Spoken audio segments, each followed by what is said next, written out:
Bueno, la posibilidad de conversar, como hemos planteado, muchas gracias por haber venido, Victoria, Humberto Tumini.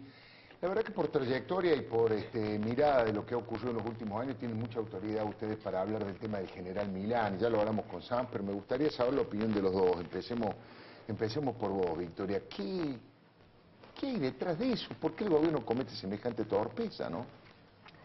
Primero, no creo que sea una torpeza. A mí me da un profundo dolor que hoy, que mañana se trate el pliego de Milani en el Congreso, porque eso le da una legitimidad al hoy jefe del Ejército, el señor Milani, quien está acusado de delitos de lesa humanidad, quien está siendo investigado por enriquecerse de forma ilícita.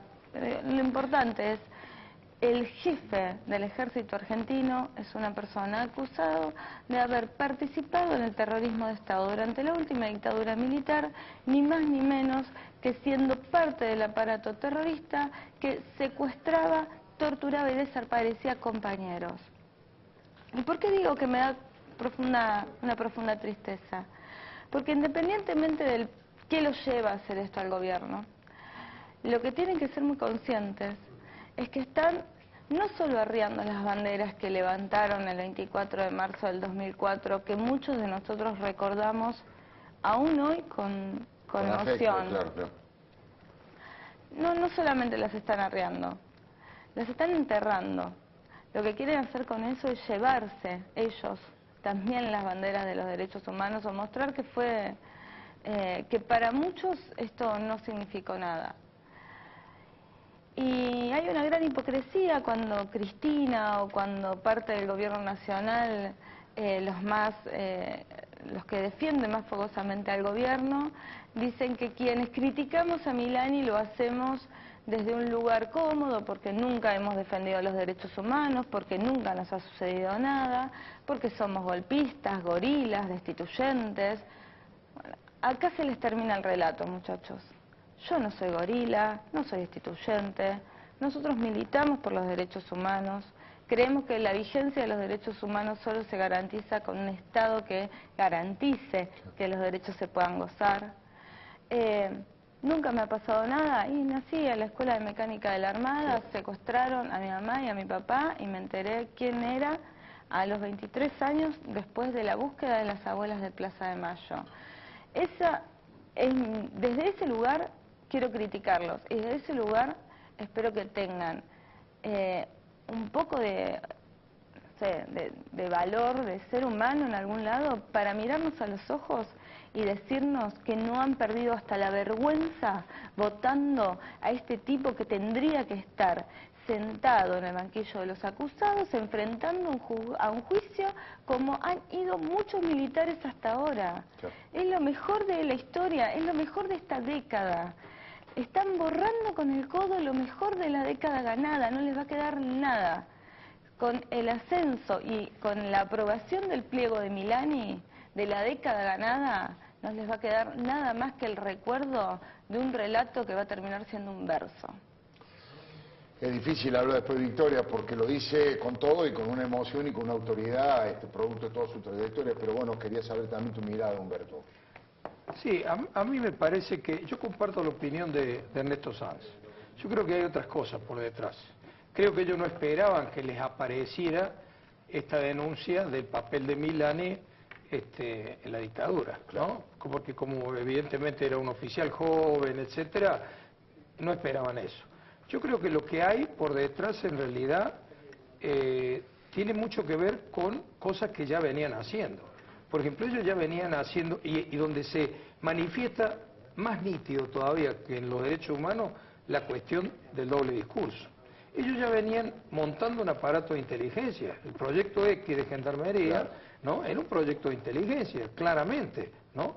En los marcos de ese proyecto X han investigado una enormidad de dirigentes sociales, políticos, en forma ilegal, o sea, violentando la ley de inteligencia, la ley de seguridad interior, ¿no? A mí me parece que ellos venían también con Milani, como decía Sanz, armando una estructura de inteligencia y de control social.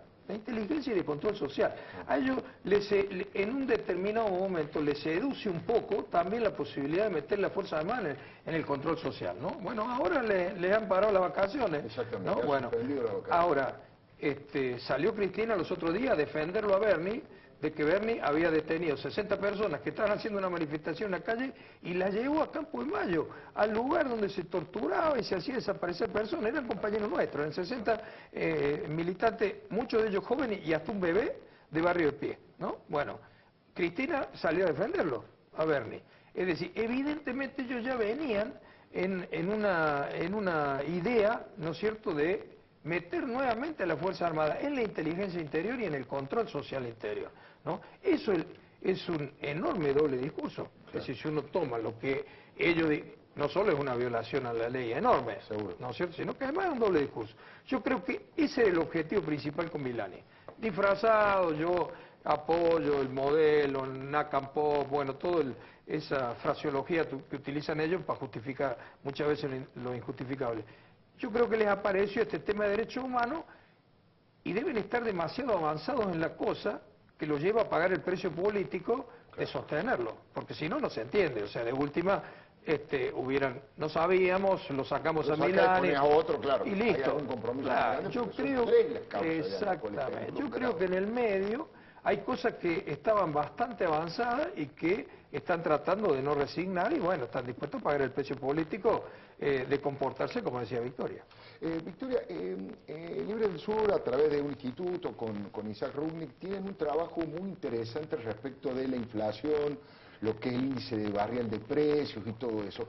¿Qué cosas están registrando ustedes que está pasando respecto de... Bueno, todas las consultoras profesionales dicen que esto se ha acelerado, pero ¿qué pasa en los barrios, en la inflación popular, digamos, que ustedes registran? Se ha acelerado, sin lugar a dudas. Mira, sin ir más lejos, y con razón, dado que la provincia de Chaco ha sido una de las provincias que más incidentes violentos tuvo en las últimas lamentables jornadas, aceleramos el proceso de empezar a mirar cómo estaba la variación de precios en Chaco. Bueno, lo que nos ha dado es que más de un 48% de la población de Chaco está por debajo de la línea de pobreza.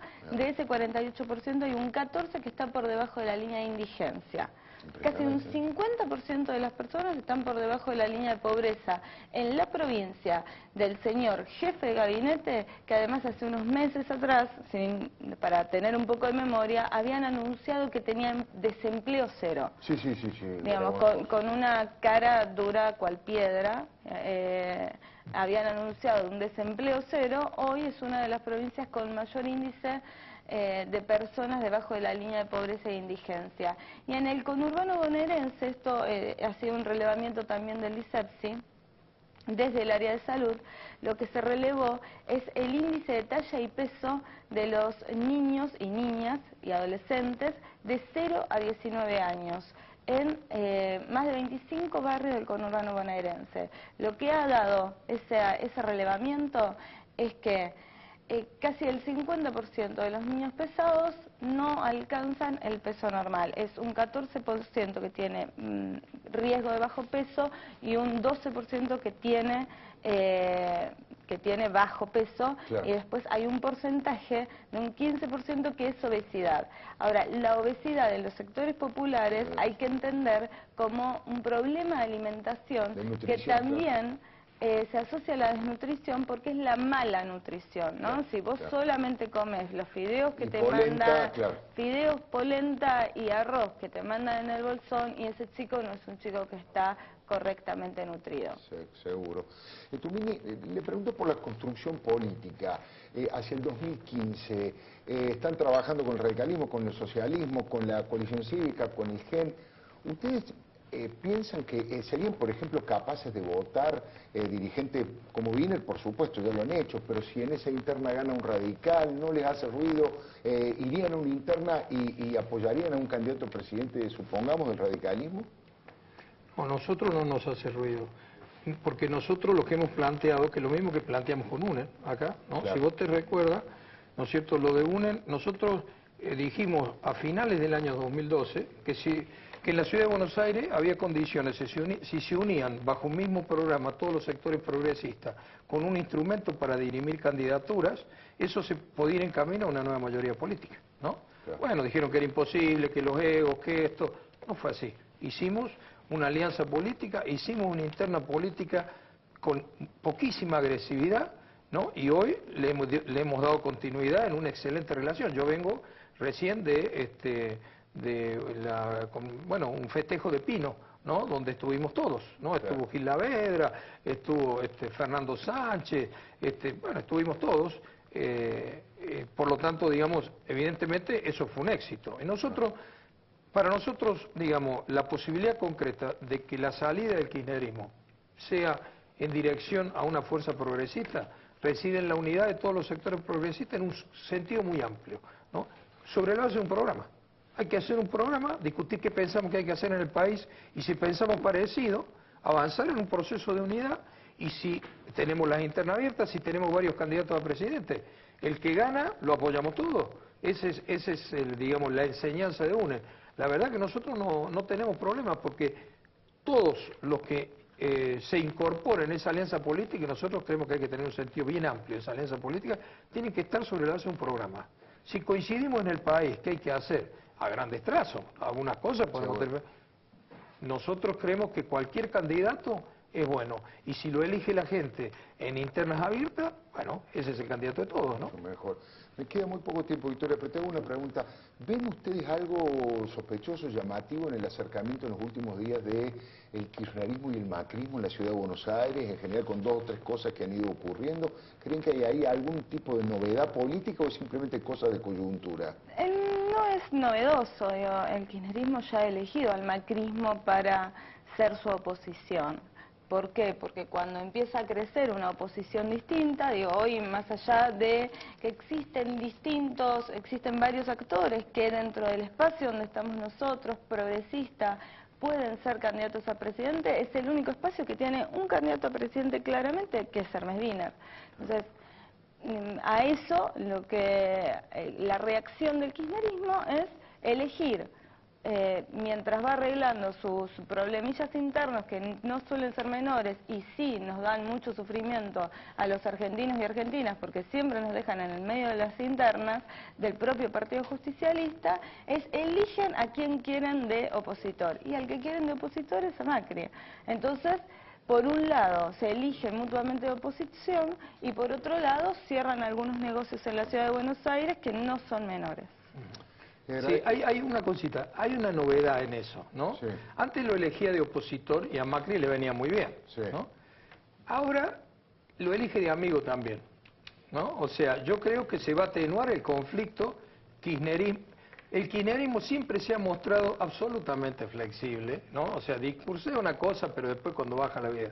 El macrismo creo que va revelando una característica parecida. Yo creo que el kirchnerismo le interesa que Macri le dispute a Massa.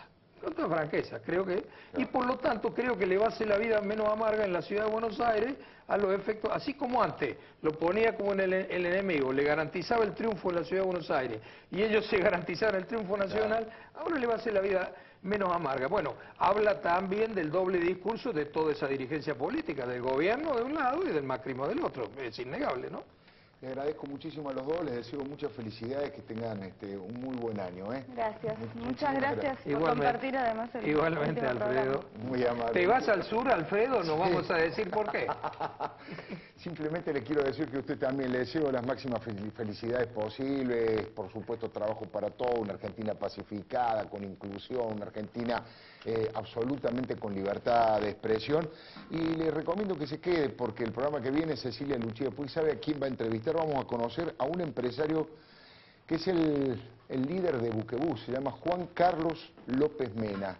Empezó de muy abajo y acaba de invertir 150 millones de dólares en este barco que le han puesto buque Francisco Papa, por el Papa Francisco obviamente, y hace 34 años que trabaja. Es un poco la vida de él y cómo ha construido esa empresa llamada Buquebús. No se vaya, lo espero el año que viene y que tenga muchísimas felicidades. Gracias por todo.